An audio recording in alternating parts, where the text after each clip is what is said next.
Neville गॉडर्ड द्वारा लिखित be what you wish एक सेल्फ हेल्प क्लासिक है जो कल्पना और सकारात्मक सोच की शक्ति का पता लगाती है।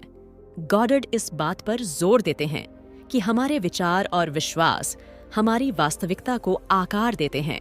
इच्छाओं को प्रकट करने के लिए सबकॉन्शियस माइंड के उपयोग की वकालत करते हैं।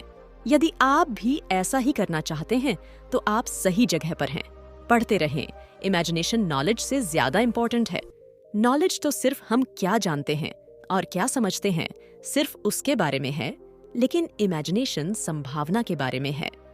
इमेजिनेशन के साथ हम वो देख सकते हैं जो अभी नहीं है और वो क्रिएट कर सकते हैं जो कभी नहीं था।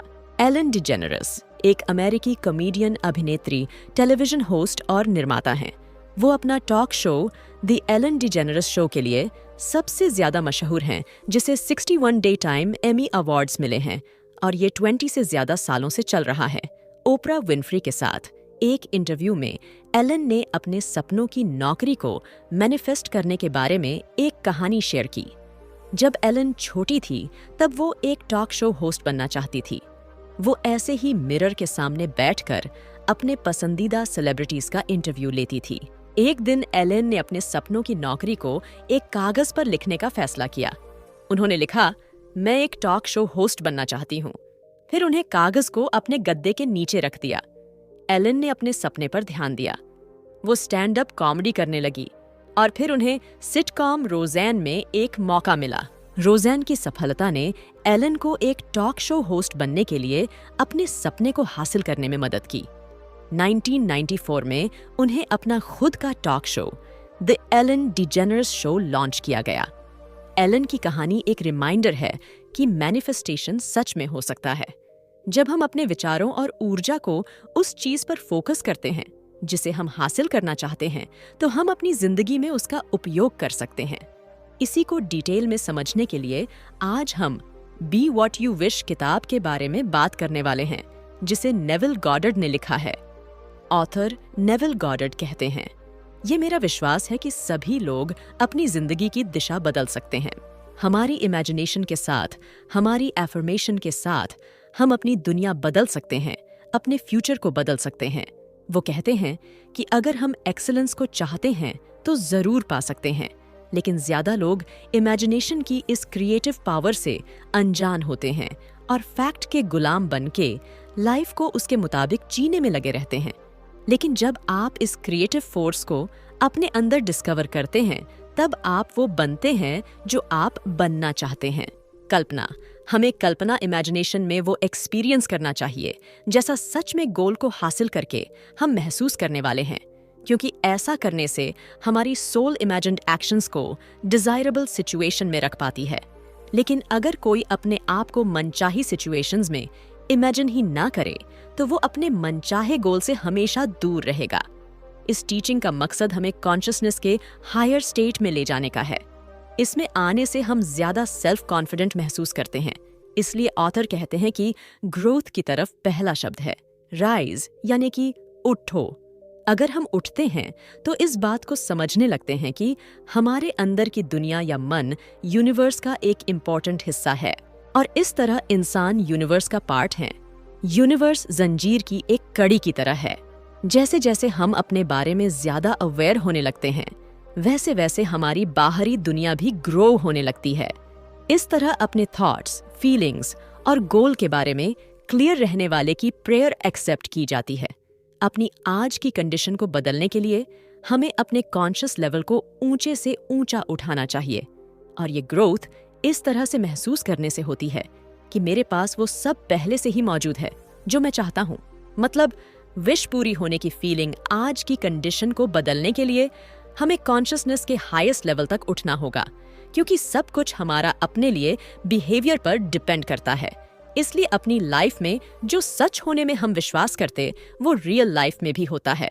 कॉन्शियसनेस के हायर लेवल तक उठने के लिए हमें अपना पैशन डेवलप करना जरूरी है। रियलिटी में एक शांत इंसान का अपने मूड पर पूरा कंट्रोल होता है और वो जानते हैं कि सेल्फ थॉट्स, फीलिंग्स और सेल्फ टॉकिंग सबसे जरूरी है।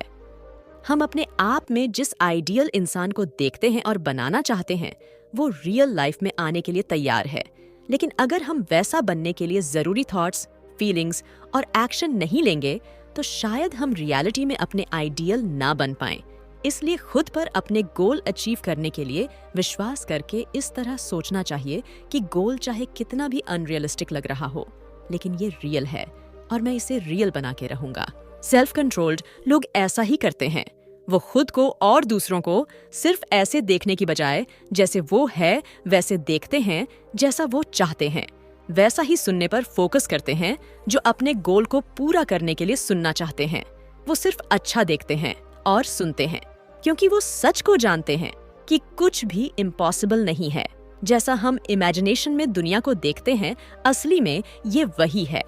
फैक्ट्स नहीं, बल्कि इमेजिनेशन हमारी लाइफ को आकार देती है। ये एक्टिव माइंड है जो इस दुनिया में रहता है, जिसे इमेजिनेशन कंट्रोल कर सकती है।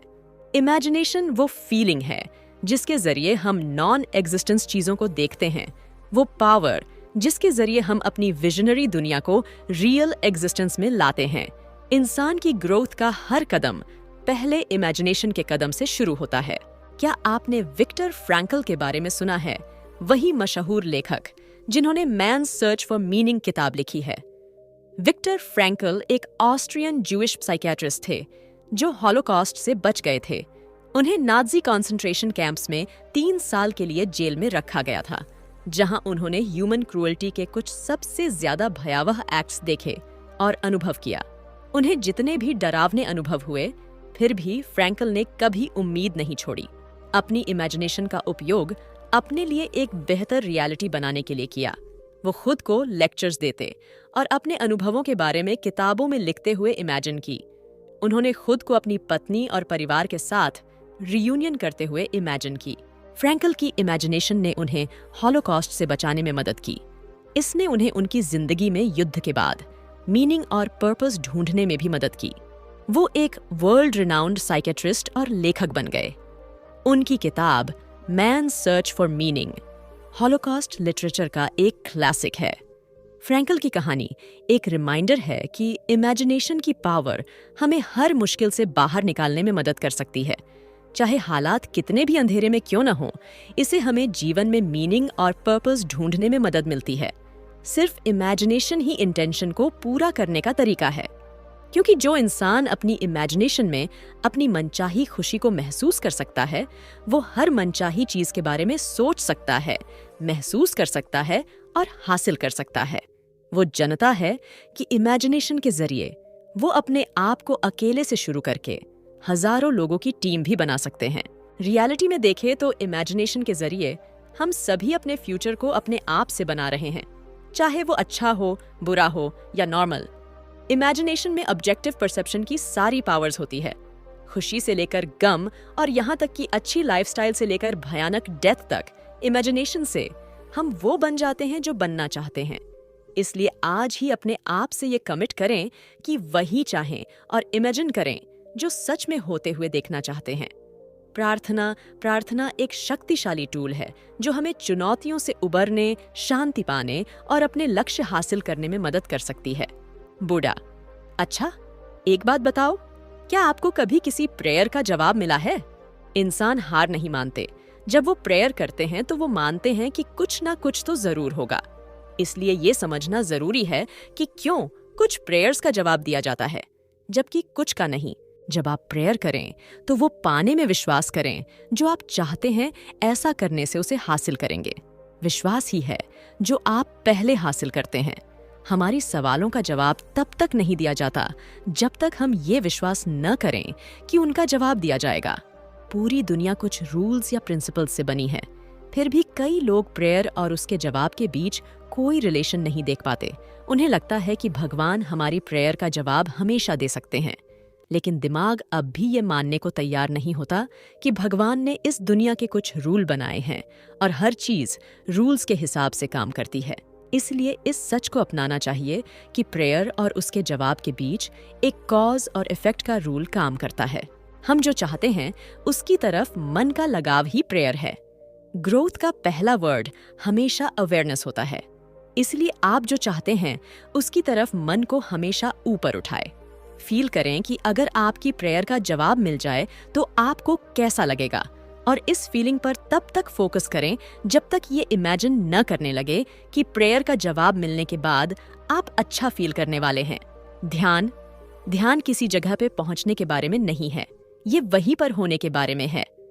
थिच एनहार्ट हान ऑथर कहते हैं कि बहुत से लोग मुझे कहते हैं कि वो मेडिटेशन नहीं कर सकते, लेकिन कुछ टाइम ट्राई करने के बाद वो पियानो बजाने लगते हैं।